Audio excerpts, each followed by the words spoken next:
Mfalme alimfumania mke wake akiwa anamsaliti. Moyo wake ukavunjika vipande. Tangu siku hiyo akapanga kwamba wanawake wote ni wasaliti na kila usiku atakuwa akioa mwanamke mmoja na asubuhi yake anamchinja, kila usiku kwa msichana mmoja. Basi kijiji wanawake wakawa wanakimbia, wazazi wakawafungia mabinti zao kwa hofu ya kuwapoteza kabisa. Siku moja mwanamke mmoja jasiri toka katika ufalme wa nje akasema nataka kuolewa na mfalme.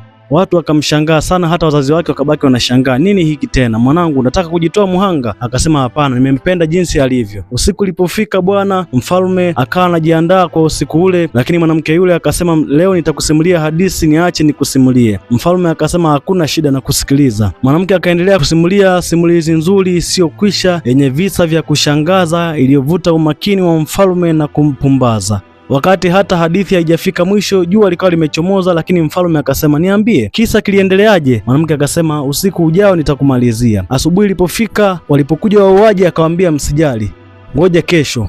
Lakini usiku unaofuata tena mfalme akazidi kupumbazwa na hadithi za mwanamke yule mrembo zenye kudanganya lakini zenye kushawishi na kupumbaza zaidi. Basi mfalme akazidi kubadilisha mawazo, ufahamu, akili na misimamo yake na kurudisha moyo wake kama mwanzo. Akajifunza kwamba si kwamba wanawake wote ni sawa na si kwamba kila kidonda au jeraha litavuja damu daima, lakini wengine wanakuja kwetu si kwa lengo la kuharibu bali kuponya. Maana pale ambapo ukatili unabomoa, basi upendo unaweza kupajenga upya. Wala haijalishi dunia inakataa wala inatukataa, ila utu hutufanya tukumbuke kwamba maisha bado yanaendelea.